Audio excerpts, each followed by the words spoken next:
Hi guys, and welcome back to the Shannon Show. Hello if you're new. So today's video is going to be a review of Feel Good, which is a Channel 4 production, but it's also available on Netflix. You can binge watch it on 4OD. I believe you can watch it on binge watch it on Netflix as well. And in the series, we follow the life of May, who is a Canadian British aspiring stand-up comedian who is a recovering drug addict who has an addictive personality and turbulent relationship and romance with George, who was a first-time dater of women. Obviously, it's labelled a comedy drama in terms of the tone. Would I agree? I think it is a comedy drama. I think the drama is definitely very British. There is some slapstick in there, but I think there is some subtle, sophisticated British comedy in there as well. I think it balances the two quite well. I think it is a very well constructed drama. It's easily digestible and it has good writing, and even though it is quite a short series, I think it's well developed considering how short the series is.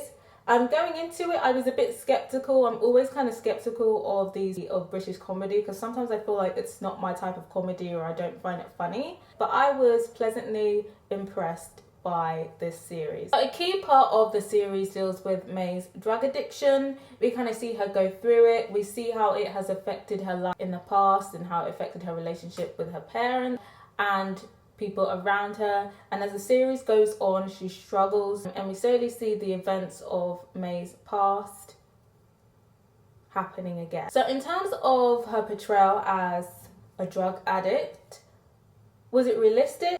At the very least, it was believable. From what I have encountered with drug addicts, that I saw elements of that within her character. So the selfishness, the depression, being very pessimistic, being very negative, being antagonistic, being insecure. I feel like Mae Martin, who plays May, embodied the character well. It wasn't over the top, it wasn't theatrical. I feel like it was respectful. I think what was also quite interesting about her character is that, you know, as she's trying to cope with her addiction to drugs, she's latching onto drug-related addictions such as sex or people. And I feel like the whole addictive personality element was an interesting route to go down as well, because I feel like with addiction, most narratives just focus on the drugs and the drugs only. I think it is. I'd say it is a realistic portrayal of a functioning drug addict. Those of you who watched it, what did you think of May's performance as a drug? Do you think it was realistic? Do you think it wasn't? Did you have any issues with it?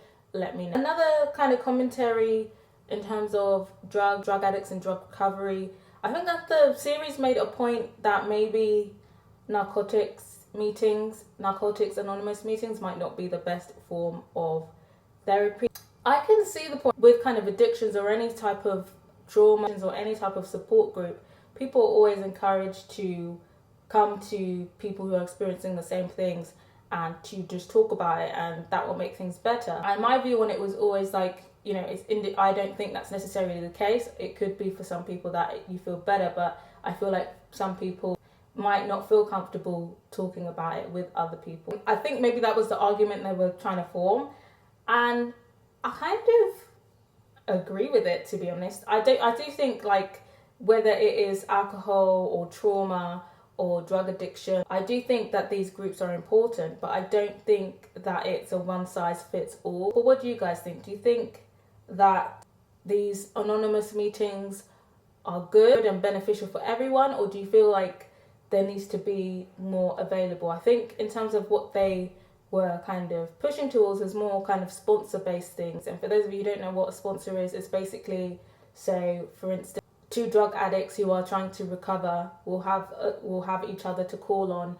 when they are feeling vulnerable to relapsing again. It's kind of like a therapeutic thing because you both have gone through it. I think one-to-one sponsors, where you don't have like an authority figure, where there's no authority thing, is better than with the whole group thing. Do you think both of them are beneficial, or do you think one is more beneficial than the other? But I think another thing that it kind of subtly touches on is, you know, May's responsibility in the environment that she was in. There was lots of temptation there, and I don't think she necessarily took the steps needed to take herself out of temptation's way. Then there's a kind of argument of, if that is what she wants to be an aspiring comedian, and in that industry loads of people take drugs, then she's just going to have to deal with that temptation and firm that temptation, because if she wants to aspire in that career, that threat is always going to be there.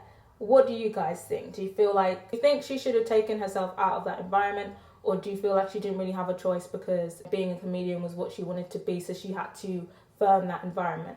Where do you stand on that? And then obviously another big storyline is George and May's relationship. Now in the series they make a big deal out of the fact that George has never dated a girl before, and May and George are always coming to blows about things like George kind of reminiscing about her heterosexual or saying hetero-leaning dirty talk in the bedroom. And what I found really confusing is that they kept saying, you know, she's a straight girl dating, but she's dating you. Obviously May's a girl. So it's just like, I'm so confused of what this show is trying to say. Are they saying that George is experimenting, or are the other characters dismissing that George's sexuality could be fluid, or maybe she's pan, or what is the definition of straight? Is there like a percentages? If you are like more than 90%, if you prefer men more than 90%, are you now straight? Is there like percentages going on here? I'm still not really sure what the show was trying to say, but my interpretation was George was fluid. She probably did prefer men more, but she was still fluid, and perhaps maybe she had just been repressing these feelings for most of her life because she was reluctant to tell her family and her friends that she was dating a girl. So that's kind of the interpretation I got of that whole conflict in the relationship. But what do you guys think? But in terms of their relationship as a whole, I feel like they definitely go through their ups and downs.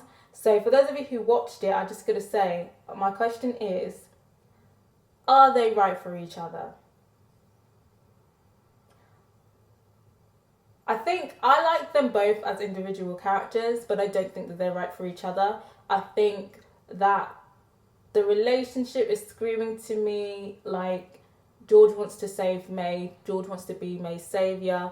It's feeling like a bit of a therapist relationship, and I've been in a therapist friendship before, and let me tell you, it just makes you depressed and drained, and it is not worth it. I just feel like May needs to get right first before they should be a couple, in my opinion. I'd be interested to know if anyone does stand this relationship. In terms of like the key characters, main characters, I really liked May's character. I feel like she's really likable, and I think that the fact that I feel like in real life I probably wouldn't like her, but I feel like that's the reason why I like her. I do feel like she's real and she's going through it, and I really want her to just get right next season if there is another season. George, again, another lovable character. He's one of the more funnier characters, a bit on the theatrical side but not too much, and again, I want the best for George. I feel like she's a really nice character. I think she definitely needs to be a bit more selfish and think about her well. And then Maggie, she's another favourite character. Obviously she was formerly May's sponsor, and yeah, I just loved how erratic she was.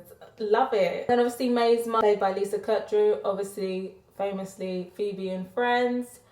She did her thing, even through the computer screen she did her thing. I feel like there's never been a role that I've watched her do that was not great. It was definitely a nice touch in this series. And I think my final shout out has to be Karen from the NA meetings, because she was just there for the tea and she was bored.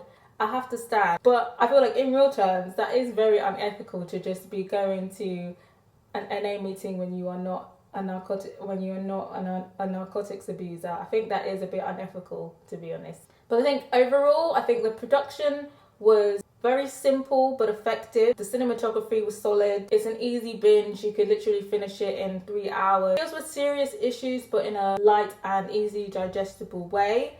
In terms of there being a season 2, I'd love to see a season 2 and I'd be here for a season 2. I definitely recommend going to go watch it. Overall, taking everything into account, I would give it a 3 out of 5. I feel like it was a very decent production and I'm excited to see what happens next. For those of you who haven't watched it, is this something that you are interested in checking out? For those of you who have watched it, let me know what you thought of it, and of course let me know what you thought of my review, and also let me know what you would rate it out of 5.